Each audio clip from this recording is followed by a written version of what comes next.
नमस्ते, मैं चंद्रशेखर आप सभी को मैं अपने चैनल डिलीजेंट एकेडमी में स्वागत करता हूं। हम लोग बिहार एसएससी के लिए एक मैथ का सीरीज स्टार्ट किए थे, जिसमें हम लोग प्रत्येक दिन बिहार एसएससी में आए हुए मैथ का प्रीवियस ईयर क्वेश्चन और उस पर आधारित मैथ का क्वेश्चन कर रहे हैं। चलिए आज उस सीरीज में हम लोग आगे की तरफ चलते हैं। इससे पहले अगर आप मेरे चैनल पर नए हो तो चैनल को सब्सक्राइब कर ले और बेल आइकन को प्रेस करना बिल्कुल ना भूलें, ताकि आपको सबसे पहले लेटेस्ट नोटिफिकेशन मिलता रहे। चलिए अब हम लोग क्वेश्चन की तरफ चलते हैं। देखिए हमारा क्वेश्चन क्या दिया हुआ है। हमारा क्वेश्चन है किसी एक शरबत में 15% चीनी है तथा दूसरे शरबत में 5% चीनी है। पहले शरबत के 20 लीटर में दूसरे शरबत का कितना लीटर मिलाएं जिससे नए शरबत में चीनी 10% हो जाए। अब देखिए हमें क्वेश्चन में क्या दिया हुआ है। हमें क्वेश्चन में दो प्रकार का शरबत दिया हुआ है। पहले शरबत में हमें चीनी का प्रतिशत कितना दिया हुआ है, 15%। दूसरे शरबत में हमें चीनी का प्रतिशत कितना दिया हुआ है, 5%। और इन दोनों शरबत को मिला के हम एक नया शरबत बना रहे हैं जिसमें हमें चीनी का प्रतिशत कितना दिया, 10%। अब देखिए हमसे पूछ क्या रहा है, हमसे पूछ रहा है कि पहले शरबत की मात्रा अगर 20 लीटर है तो हम दूसरे शरबत की कितनी मात्रा उसमें मिलाएं ताकि जो है हमारा नया शरबत बन के आए उसमें चीनी का प्रतिशत जो है 10% हो जाए। तो देखिए दोनों प्रकार के शरबत के मात्रा का अगर हमें रेशियो पता चल जाए तो पहले प्रकार के शरबत का मात्रा हमें दिया हुआ है तो हम वहां से दूसरे प्रकार के शरबत का मात्रा बता पाएंगे। अब देखिए मात्रा का रेशियो कैसे निकाल सकते हैं। हम यहाँ अगर एलिगेशन लगाएंगे तो देखिए पहले प्रकार के शरबत में चीनी का प्रतिशत हमें क्या दिया हुआ, 15%। दूसरे प्रकार के शरबत में हमें चीनी का प्रतिशत क्या दिया हुआ, 5%। और इन दोनों को मिला के एक नया शरबत बना रहे हैं उसमें हमें चीनी का प्रतिशत क्या दिया, 10%। तो देखिए हम यहाँ एलिगेशन लगाएंगे तो जो हमारे नीचे रेशियो निकल के आएगा, रेशियो किसका निकल के आएगा, रेशियो मात्रा का निकल के आएगा। तो देखिए हम एलिगेशन लगाते हैं तो एलिगेशन में हम बड़े में से छोटे को माइनस करते हैं, यानी हम यहाँ 10 में से 5 माइनस करेंगे, यहाँ हमारा क्या बच जाएगा, 5 बच जाएगा। उसके बाद हम 15 में से 10 माइनस करेंगे तो यहाँ भी हमारा क्या बच जाएगा, 5। देखिए हम यहाँ 5 से 5 काटेंगे तो यहाँ से हमारा मात्रा का रेशियो क्या निकल के आ जाएगा, मात्रा का रेशियो निकल के आ जाएगा 1:1 निकल के आ जाएगा। यानी पहले प्रकार का अगर हम 1 यूनिट शरबत लेंगे तो दूसरे प्रकार का भी हमें 1 यूनिट ही शरबत लेना पड़ेगा। लेकिन हमें क्वेश्चन में दिया कि पहले प्रकार का हम 20 लीटर ले रहे हैं, पहले प्रकार का हम 20 लीटर ले रहे हैं तो दूसरे प्रकार का भी हमें 20 लीटर ही लेना पड़ेगा, दूसरे प्रकार का भी हमें 20 लीटर ही लेना पड़ेगा। हमारा आंसर क्या निकल के गया, 20 लीटर निकल के आ गया। चलिए क्वेश्चन समझ में आ गया होगा। नेक्स्ट क्वेश्चन पे चलते हैं। देखिए हमारा क्वेश्चन क्या दिया हुआ है। हमारा क्वेश्चन एक निश्चित पार्टी में पुरुष एवं औरतों की संख्या के बीच 1:2 का अनुपात था, परंतु जब 2 पुरुष एवं 2 औरत ने पार्टी छोड़ दिया तो यह अनुपात 1:3 बन जाता है। पार्टी में कितने लोग उपस्थित थे, हमें क्या निकालना है, पार्टी में उपस्थित लोगों की संख्या निकालना है। अब देखिए हमें क्वेश्चन में क्या दिया है, हमें क्वेश्चन में पार्टी में उपस्थित पुरुष और औरत की संख्या का हमें रेशियो दिया है। हमें क्वेश्चन में क्या दिया है, हमें क्वेश्चन में पुरुष और औरत की संख्या का हमें रेशियो दिया है। हमें रेशियो क्या दिया है, 1:2 दिया हुआ है। और यह रेशियो बाद में कितना हो जा रहा है, यह रेशियो बाद में 1:3 हो जा रहा है, यह रेशियो बाद में 1:3 हो जा रहा है। तो हम सबसे पहले पुरुष और औरत के बीच का हम अंतर चेक करेंगे।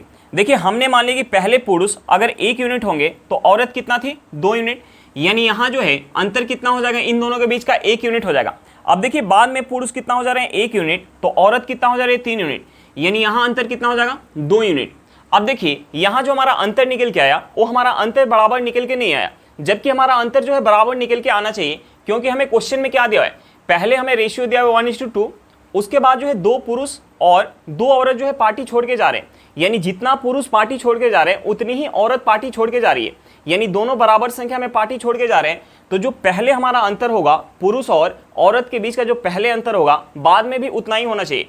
तो देखिए हम सबसे पहले क्या करेंगे, अंतर को हम बराबर करेंगे। अब देखिए अंतर बराबर करने के लिए हम क्या करेंगे, नीचे वाले अंतर से हम ऊपर वाले रेशियो में गुना करेंगे और ऊपर वाले अंतर से हम नीचे वाले रेशियो में गुना करेंगे।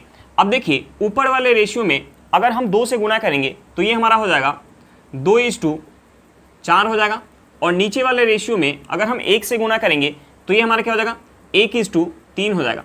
अब देखिए यहाँ हमारा अंतर जो है बराबर निकल के आ गया, यहाँ अंतर क्या होगा, 2 यूनिट, और यहाँ भी अंतर क्या होगा, 2 यूनिट। अब देखिए पार्टी में पहले जो है पुरुष 2 यूनिट थे तो बाद में पुरुष कितना हो जा रहे हैं, 1 यूनिट, यानी यहाँ जो है पुरुष की संख्या में कितना का कमी हो गया, 1 यूनिट का कमी हो गया, यानी 1 यूनिट जो है पुरुष पार्टी छोड़ के चले गए। अब देखिए पहले औरत अगर 4 यूनिट थी तो बाद में औरत कितना हो जा रही है, 3 यूनिट, यानी यहाँ औरत की संख्या में कितना का कमी हो गया, 1 यूनिट, यानी यहाँ 1 यूनिट औरत जो है पार्टी छोड़ के चली गई होगी। जबकि हमें क्वेश्चन में क्या दिया हुआ है कि 2 पुरुष और 2 औरत जो है पार्टी छोड़ के जा रहे हैं, यानी इस 1 यूनिट का वैल्यू हमें क्वेश्चन में क्या दिया हुआ है, इस 1 यूनिट का वैल्यू हमें क्वेश्चन में क्या दिया हुआ है, 2 दिया हुआ है। तो हमसे पूछ रहा है कि पार्टी में कितने लोग उपस्थित थे। तो देखिए पार्टी में 2 यूनिट जो है पुरुष उपस्थित थे और 4 यूनिट जो है औरत उपस्थित थी। यानी यहाँ टोटल कितने लोग हो गए, यहाँ टोटल जो है 6 यूनिट लोग हो गए। अब देखिए हमें 1 यूनिट का वैल्यू पता है तो हम यहाँ से 6 यूनिट का वैल्यू निकाल सकते हैं। 6 यूनिट का वैल्यू क्या हो जाएगा, 12 हो जाएगा। 6 यूनिट का वैल्यू क्या हो जाएगा, 12 हो जाएगा। यानी पार्टी में कितने लोग उपस्थित होंगे, 12 लोग उपस्थित होंगे। हमारा आंसर क्या निकल के आएगा, 12 निकल के आ गया।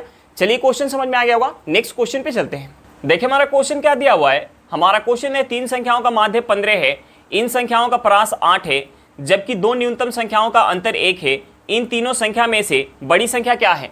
हमें क्या निकालना, सबसे बड़ी संख्या निकालना है। तो हम सबसे पहले तीनों संख्या मान लेते हैं।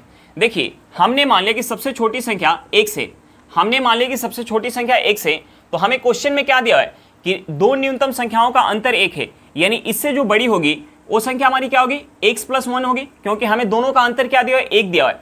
और हमने मान लिया कि सबसे बड़ी संख्या y है, हमने मान लिया कि सबसे बड़ी संख्या y है। अब देखिए हमने अगर तीनों संख्या मान लिया तो हम यहाँ से तीनों संख्या का योग निकाल सकते हैं। हम यहाँ से अगर तीनों संख्या का योग निकालेंगे तो ये हमारा हो जाएगा x + 1 प्लस हमारा क्या हो जाएगा, y हो जाएगा। ये हमारा क्या हो जाएगा, y हो जाएगा। अब देखिए हमें क्वेश्चन में क्या दिया हुआ है, हमें क्वेश्चन में तीनों संख्या का माध्य दिया हुआ है। अब देखिए मैं माध्य दिया हुआ है तो हम यहाँ से योग निकाल सकते हैं। योग निकालने के लिए क्या करेंगे, हम इस माध्य में 3 से गुना करेंगे। तो देखिए 15 में अगर हम 3 से गुना करेंगे तो ये हमारा क्या हो जाएगा, 45 हो जाएगा। देखिए हम यहाँ से लिख सकते हैं, हम यहाँ से इसे लिख सकते हैं, ये हमारा हो जाएगा 2x + y, और इस 1 को अगर हम उस साइड लेके जाएंगे तो हमारा प्लस में तो माइनस में हो जाएगा।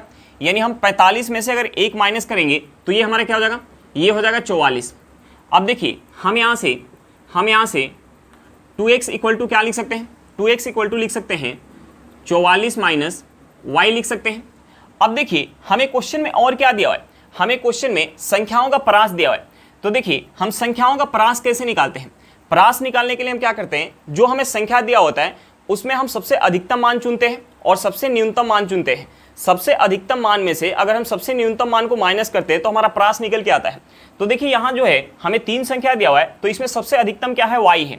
तो हम y में से सबसे न्यूनतम संख्या, यानी सबसे न्यूनतम संख्या क्या है, 1 से अगर हम माइनस करेंगे तो हमारा परास निकल के आएगा। और हमें क्वेश्चन में परास क्या दिया हुआ है, हमें परास दिया हुआ है 8।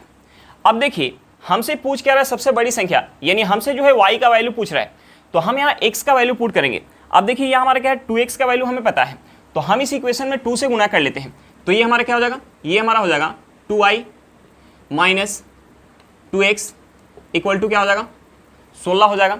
अब देखिए हम यहाँ 2x का वैल्यू पुट करेंगे तो ये हमारा हो जाएगा, ये हमारा हो जाएगा 2y - 44 - y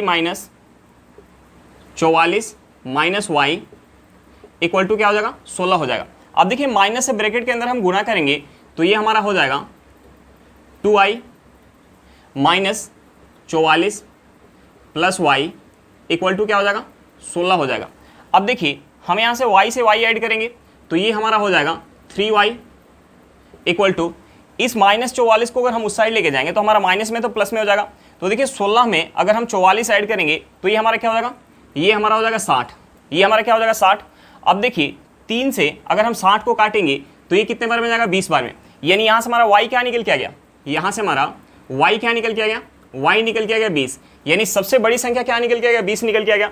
हमारा आंसर क्या निकल के आ गया, 20 निकल के आ गया। चलिए क्वेश्चन समझ में आ गया होगा, नेक्स्ट क्वेश्चन पे चलते हैं। देखिए हमारा क्वेश्चन क्या दिया हुआ है, हमारा क्वेश्चन है यदि 5 घोड़े 9 दिन में 18 क्विंटल जई खाते हैं तो इस दर पर 15 घोड़े के लिए 66 क्विंटल जई कितने दिनों के लिए पर्याप्त होगी। तो देखिए हम इस क्वेश्चन को MDH फार्मूला से बना सकते हैं। हमें क्वेश्चन में क्या दिया हुआ है, हमें क्वेश्चन में दिया हुआ है कि 5 घोड़े 9 दिन में 18 क्विंटल जई खाते हैं। तो हमसे पूछ रहा है 15 घोड़े के लिए 66 क्विंटल जई कितने दिनों के लिए पर्याप्त होगी। तो देखिए हम इस इक्वेशन से x का वैल्यू निकाल सकते हैं। देखिए 5 से अगर हम 15 को काटेंगे तो ये कितने बार में जाएगा, 3 बार में। हम इस 3 से अगर 9 को काटेंगे तो ये कितने बार में जाएगा, 3 बार में। हम इस 3 से 18 को काटेंगे ये कितने बार में जाएगा, 6 बार में। इस 6 से अगर हम 66 को काटेंगे तो ये कितने बार में जाएगा, 11 बार में। हम यहाँ से क्रॉस गुना करेंगे तो यहाँ से हमारा x क्या निकल के आ जाएगा, x निकल के आ जाएगा 11 दिन। यानी कितने दिनों के लिए पर्याप्त होगा, 11 दिनों के लिए पर्याप्त होगा। हमारा आंसर क्या निकल के आएगा, 11 दिन निकल के आ गया। चलिए क्वेश्चन समझ में आ गया होगा, नेक्स्ट क्वेश्चन पे चलते हैं। देखिए हमारा क्वेश्चन क्या दिया हुआ है, हमारा क्वेश्चन है पिता की आयु 10 वर्ष पूर्व अपने पुत्र की आयु की 3 गुनी थी। अब से 10 वर्ष बाद पिता की आयु अपने पुत्र की आयु की 2 गुनी होगी उनकी वर्तमान आयु का अनुपात क्या होगा। हमें क्या निकाला, वर्तमान आयु का अनुपात निकाला है। तो देखिए वर्तमान आयु का रेशियो निकालने के लिए हमें सबसे पहले दोनों की वर्तमान आयु निकालना पड़ेगा। अब देखिए हमें क्वेश्चन में क्या दिया हुआ है, हमें क्वेश्चन में दिया है कि पिता की आयु 10 वर्ष पूर्व अपने पुत्र की आयु की 3 गुनी थी। तो हम यहाँ से 10 वर्ष पहले का रेशियो निकाल सकते हैं। हम यहाँ से 10 वर्ष पहले का रेशियो निकाल सकते हैं। हम यहाँ से 10 वर्ष पहले का रेशियो निकाल सकते हैं। 10 वर्ष पहले का रेशियो निकाल सकते हैं पिता और पुत्र के आयु का। अब देखिए हमने मान लिया कि 10 वर्ष पहले पिता की आयु अगर 3 यूनिट होगी तो पुत्र की आयु क्या होगी, 1 यूनिट, क्योंकि हमें क्वेश्चन में दिया है कि पिता की आयु पुत्र की आयु का क्या है, 3 गुना है। अब देखिए हमें क्वेश्चन में और क्या दिया है, हमें क्वेश्चन में दिया है कि अब से 10 वर्ष बाद पिता की आयु अपने पुत्र की आयु की 2 गुनी होगी। यानी हम यहाँ से 10 वर्ष बाद का रेशियो निकाल सकते हैं। हम यहाँ से 10 वर्ष बाद का हम रेशियो निकाल सकते हैं। देखिए 10 वर्ष बाद का रेशियो क्या हो जाएगा, 10 वर्ष बाद का रेशियो हो जाएगा, अगर पिता की आयु 2 यूनिट होगा तो पुत्र की आयु कितना होगा, 1 यूनिट होगा। अब देखिए हम यहाँ सबसे पहले आयु के बीच का हम अंतर चेक करेंगे। अब देखिए 10 वर्ष पहले पिता की आयु अगर 3 यूनिट है तो पुत्र की आयु कितना है, 1 यूनिट, यानी यहाँ अंतर कितना है, यहाँ अंतर है 2 यूनिट। अब देखिए 10 वर्ष बाद पिता की आयु अगर 2 यूनिट है तो पुत्र की आयु कितना है, 1 यूनिट, यानी यहाँ अंतर कितना है, 1 यूनिट है। अब देखिए यहाँ से जो हमारा अंतर निकल के आया वो हमारा अंतर बराबर निकल के नहीं आया, जबकि अंतर जो है बराबर निकल के आना चाहिए, क्योंकि दो लोगों के बीच आयु का जो अंतर है वो हमेशा बराबर होता है। तो हम सबसे पहले अंतर को बराबर करेंगे। अब देखिए अंतर बराबर करने के लिए हम क्या करेंगे, नीचे वाले अंतर से हम ऊपर वाले रेशियो में गुना करेंगे और ऊपर वाले अंतर से हम नीचे वाले रेशियो में गुना करेंगे। तो देखिए ऊपर वाले रेशियो में अगर हम 1 से गुना करेंगे तो ये हमारा रेशियो क्या हो जाएगा, 3:1 हो जाएगा, और नीचे वाले रेशियो में अगर हम 2 से गुना करेंगे तो ये हमारा क्या हो जाएगा, ये हमारा हो जाएगा 4:4, ये हमारा हो जाएगा 4:2 हो जाएगा। अब देखिए यहाँ से हमारा अंतर क्या निकल के आ गया, 2 यूनिट, और यहाँ से भी हमारा अंतर क्या निकल के आ गया, 2 यूनिट, यानी हमारा अंतर जो है बराबर निकल के आ गया। अब देखिए हमने मान लिया कि पिता की आयु 10 वर्ष पहले अगर 3 यूनिट थी तो 10 वर्ष बाद कितना हो जा रहा है, 4 यूनिट, यानी यहाँ जो है पिता की आयु में कितने का वृद्धि हो रहा है, 1 यूनिट का वृद्धि हो रहा है। अब देखिए 10 वर्ष पहले पुत्र की आयु अगर 1 यूनिट है तो 10 वर्ष बाद कितना हो जा रहा है, 2 यूनिट, यानी यहाँ जो है आयु में कितने का वृद्धि हो रहा है, 1 यूनिट का वृद्धि हो रहा है। अब देखिए यहाँ जो है 10 वर्ष पहले और 10 वर्ष बाद, यानी हम यहाँ वर्ष में कितने का वृद्धि करें, हम यहाँ वर्ष में कितने का वृद्धि करें, हम यहाँ वर्ष में 20 वर्ष का हम वृद्धि करें, वर्ष में हम 20 वर्ष का वृद्धि करें, यानी यहाँ से हमारा क्या निकल के आएगा, इस 1 यूनिट का वैल्यू हमारा क्या निकल के आएगा, 20 वर्ष निकल के आएगा। अब देखिए हमें 1 यूनिट का वैल्यू पता चल गया तो हम यहाँ से 3 यूनिट और 1 यूनिट का वैल्यू निकाल सकते हैं। 1 यूनिट का वैल्यू हमारा क्या है, 1 यूनिट का वैल्यू हमारा है 20 वर्ष, 1 यूनिट का वैल्यू क्या है, 20 वर्ष, तो 3 यूनिट का वैल्यू क्या हो जाएगा, 3 यूनिट का वैल्यू हो जाएगा 60 वर्ष हो जाएगा। यानी 10 वर्ष पहले पिता की आयु अगर 60 वर्ष होगी तो पुत्र की आयु कितना होगी, 20 वर्ष होगी। अब देखिए हमें 10 वर्ष पहले की आयु पता चल गया तो हम यहाँ से वर्तमान की आयु निकाल सकते हैं, हम यहाँ से वर्तमान का आयु निकाल सकते हैं। देखिए वर्तमान में 10 वर्ष पहले पिता जो है अगर 60 वर्ष का है तो वर्तमान में कितना होगा, वर्तमान में जो है 70 वर्ष का होगा, वर्तमान में कितना होगा, 70 वर्ष का। 10 वर्ष पहले पुत्र अगर 20 वर्ष का है तो वर्तमान में कितना होगा, वर्तमान में जो है 30 वर्ष का होगा।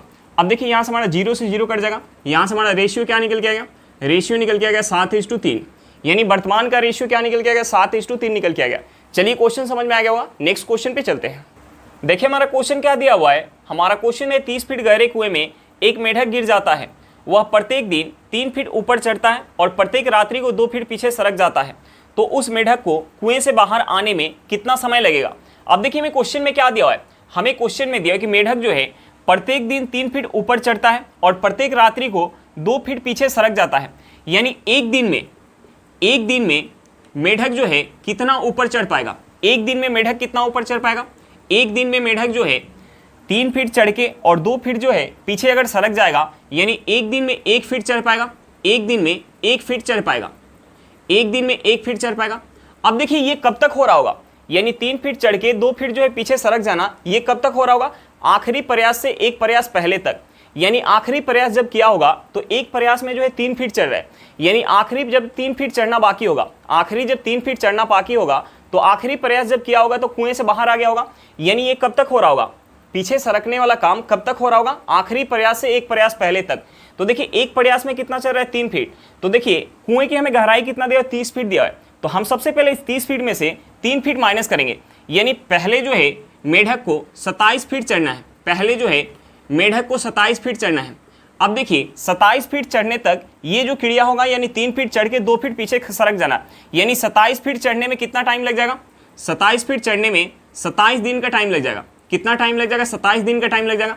अब देखिए 28वां दिन मेढक जो है, यानी एक दिन और 28वां दिन मेढक जो है 3 फीट चढ़ेगा। 28वां दिन मेढक जो है 3 फीट चढ़ेगा और कुएं से बाहर आ जाएगा। यानी यहाँ से हमारा क्या निकल के आ गया? यहाँ से हमारा निकल के आ गया कि 28 दिन में मेढक जो है कितना चढ़ पाएगा? 28 दिन में मेढक जो है 30 फीट चढ़ पाएगा और कुएं की गहराई हमें क्या दिया? 30 फीट दिया है। यानी 28 दिन में मेढक जो है कुएं से बाहर आ जाएगा। हमारा आंसर क्या निकल के आएगा? 28 दिन निकल के आ गया। चलिए क्वेश्चन समझ में आ गया होगा। नेक्स्ट क्वेश्चन पे चलते हैं। देखिए हमारा क्वेश्चन क्या दिया हुआ है। हमारा क्वेश्चन है, यदि किसी आयत की प्रत्येक भुजा को 20% बढ़ा दिया जाए तो उसके क्षेत्रफल में कितने प्रतिशत की वृद्धि होगी? हमें क्या निकालना? क्षेत्रफल में प्रतिशत वृद्धि निकालना है। तो देखिए आयत के क्षेत्रफल का फॉर्मूला क्या होता है? आयत के क्षेत्रफल का फॉर्मूला होता है लंबाई गुने चौड़ाई। आयत के क्षेत्रफल का फॉर्मूला क्या होता है? लंबाई गुने चौड़ाई। अब देखिए हमें क्वेश्चन में क्या दिया है? हमें क्वेश्चन में दिया है कि प्रत्येक भुजा को 20% से बढ़ा दिया जाए, यानी लंबाई को भी 20% से बढ़ा दिया जाए और चौड़ाई को भी 20% से बढ़ा दिया जाए। तो हमसे पूछ रहे हैं कि क्षेत्रफल में कितने प्रतिशत का वृद्धि होगा? लंबाई को भी अगर 20% से बढ़ा दिया जाए, लंबाई को भी 20% से बढ़ा दिया जाए और चौड़ाई को भी अगर 20% से बढ़ा दिया जाए, चौड़ाई को भी अगर 20% से बढ़ा दिया जाए तो क्षेत्रफल में कितने प्रतिशत का वृद्धि होगा? हमसे ये पूछ रहा है। तो हम सबसे पहले इस प्रतिशत को हम फ्रैक्शन में चेंज कर लेते हैं। अब देखिए 20% को अगर फ्रैक्शन में चेंज करेंगे तो ये हमारा क्या हो जाएगा? 1/5 हो जाएगा। यहाँ भी अगर हम इसे फ्रैक्शन में चेंज करेंगे तो ये हमारा क्या हो जाएगा? 1/5 हो जाएगा। तो देखिए हम इसे लंबाई और चौड़ाई मान के भी बना सकते हैं। देखिए हमने मान लिया कि पहले लंबाई अगर 5 यूनिट होगा, पहले लंबाई 5 यूनिट होगा, तो अब लंबाई कितना हो जाएगा? 20% वृद्धि होने के बाद, यानी 5 पे 1 यूनिट का वृद्धि होगा, यानी अब लंबाई कितना हो जाएगा? 6 यूनिट हो जाएगा। अब देखिए पहले चौड़ाई अगर 5 यूनिट होगा, पहले चौड़ाई 5 यूनिट होगा, तो अब चौड़ाई कितना हो जाएगा? 5 पे 1 का वृद्धि होकर 6 यूनिट हो जाएगा। और हम क्षेत्रफल कैसे निकालते हैं? लंबाई गुने चौड़ाई करते हैं। यानी पहले क्षेत्रफल अगर 25 यूनिट होगा तो बाद में क्षेत्रफल कितना हो जाएगा? वृद्धि के बाद 36 यूनिट हो जाएगा। तो क्षेत्रफल में कितने का वृद्धि हो गया? क्षेत्रफल में जो है 11 यूनिट का वृद्धि हो गया। कितने पर? 25 पर। गुने हम 100 करेंगे तो यहाँ से हमारा क्षेत्रफल में प्रतिशत वृद्धि निकल के आ जाएगा। अब देखिए ये 25 से कितने बार में जाएगा? 4 बार में। हम यहाँ 11 में 4 से गुना करेंगे, ये हमारा क्या हो जाएगा? 44%। यानी क्षेत्रफल में कितने प्रतिशत का वृद्धि हो जाएगा? 44% का। अब देखिए हम इसे जो है सक्सेसिव लगा के भी बना सकते हैं। देखिए हमें क्वेश्चन में दिया है कि प्रत्येक भुजा में 20% का वृद्धि किया गया, यानी लंबाई में भी 20% और चौड़ाई में भी 20%, यानी प्लस का 20, यानी लंबाई में 20% का वृद्धि, चौड़ाई में 20% का वृद्धि, प्लस प्लस हमारा क्या हो जाएगा? प्लस हो जाएगा 20 गुने 20 बटा क्या हो जाएगा? 100 हो जाएगा। अब देखिए यहाँ से हमारा 2 जीरो से 2 जीरो कट जाएगा, हम इसे ऐड करेंगे तो ये हमारा क्या निकल के आ जाएगा? प्लस का 44 निकल के आ जाएगा। यानी क्षेत्रफल में 44% का क्या हो जाएगा? 44% का वृद्धि हो जाएगा। यहाँ से भी हमारा क्या निकल गया? 44% और यहाँ से भी क्या निकल गया? 44%। चलिए क्वेश्चन समझ में आ गया होगा। नेक्स्ट क्वेश्चन पे चलते हैं।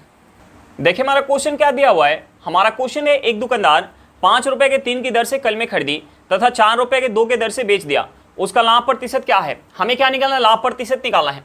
अब देखिए हमें क्वेश्चन में सीपी क्या दिया है? हमें क्वेश्चन में सीपी क्या दिया हुआ है? हमें सीपी दिया हुआ है कि 5 रुपए में 3 कलम जो है वो खरीद रहा है। और हमें एसपी क्या दिया हुआ है? हमें क्वेश्चन में एसपी क्या दिया हुआ है? हमें एसपी दिया हुआ है कि वह 4 रुपये में 2 कलम बेच रहा है। तो देखिए हम यहाँ क्या करेंगे? इस 2 से हम 5 में गुना करेंगे और इस 3 से हम 4 में गुना करेंगे। अब देखिए हम 5 में अगर 2 से गुना करेंगे तो ये हमारा क्या हो जाएगा? ये हो जाएगा 10 रुपया, यानी सीपी क्या होगा? 10 रुपया होगा। और इस 3 से अगर हम 4 में गुना करेंगे तो ये हमारा क्या हो जाएगा? 12 रुपया, यानी एसपी क्या होगा? 12 रुपया। उस पेन का सीपी अगर 10 रुपया होगा तो एसपी क्या होगा? 12 रुपया। यानी यहाँ जो है प्रॉफिट हो रहा है कितने का? 2 का प्रॉफिट हो रहा है। कितने पर? 10 पर। गुने हम 100 करेंगे तो यहाँ से हमारा प्रॉफिट परसेंट निकल के आ जाएगा। अब देखिए हम यहाँ से 1 जीरो से 1 जीरो काट सकते हैं। हम यहाँ 2 में अगर 10 से गुना करेंगे तो यहाँ से हमारा क्या निकल के आ जाएगा? 20% निकल के आ जाएगा।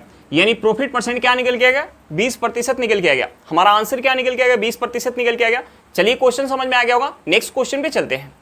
देखिए हमारा क्वेश्चन क्या दिया हुआ है। हमारा क्वेश्चन है, एक व्यक्ति ने 2600 रुपए को 3 भागों में 4%, 6% और 8% वार्षिक साधारण ब्याज पर उधार दिया।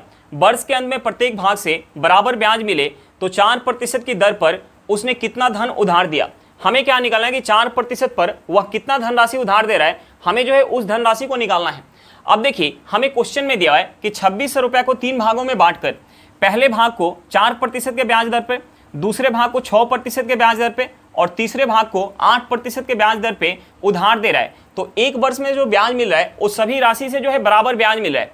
तो देखिए हमने मान लिया कि पहला भाग जो है P1 है, हमने मान लिया पहला भाग P1 है, दूसरा भाग P2 है और तीसरा भाग जो है P3 है। अब देखिए यहाँ समय कितना है, 1 वर्ष का है, यानी पहले भाग का 4% ब्याज मिल जाएगा। एक वर्ष में प्रिंसिपल का जो है 4% ब्याज मिल जाएगा। दूसरे भाग का यानी P2 का कितना ब्याज मिल जाएगा, 6%।